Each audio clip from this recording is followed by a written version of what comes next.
The point of no return is a navigational term which is best illustrated by way of Charles Lindbergh's first flight when he crossed the Atlantic Ocean.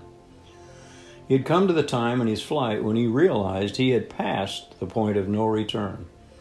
There was no turning back.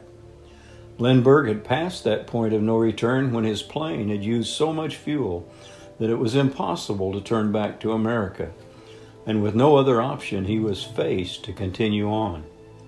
In the number of times Jeannie and I have crossed the Atlantic as well as the Pacific Ocean on one of our 13-hour flights to the other side of the world, the thought has entered my mind more than one time, and that is if we've passed the point of no return. While not a pilot in any stretch of imagination, I have often had thoughts that the pilot himself or herself must also reach that time when they realize there's no other choice left other than to continue on to the intended destination.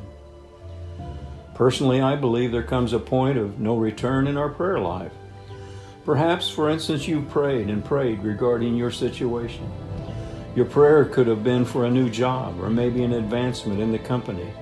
Or your prayer might be for a loved one, a son, a daughter, a grandson, or a granddaughter's life to be turned from the way they are headed to the which will bring them life, liberty, peace, and a confidence in knowing that their future days are going to be better than their past. Just maybe you're a husband or a wife who's been praying for your marriage to be all what it was the day you first took your vows.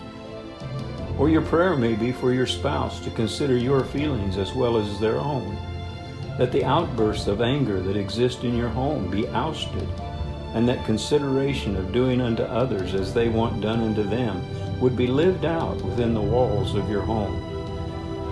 In 3 brief words, don't give up. Too much time, effort, and prayer has been invested in your original dream. Keep at it, because to turn back will mean the loss of dreams and the purpose that God has for you.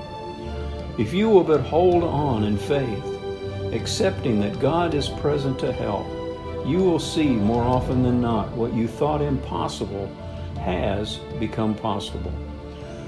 Joshua chapter 1 gives specific directions at passing a point of no return successfully and reaching your goal. Verse 7 in the New Living Testament reads, "Be strong and very courageous." Next, be careful to obey all the instructions. Then Joshua continues to give directions by saying, do not deviate from those instructions by either turning to the right or to the left. Don't stray, in other words. Don't fudge. Don't turn from what God has and can be the best ahead for you.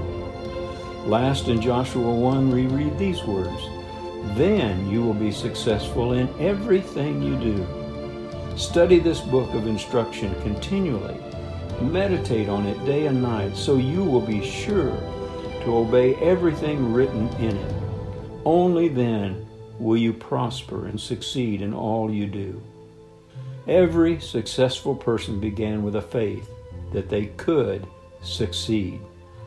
Simply put, you've come this far in life to turn back now.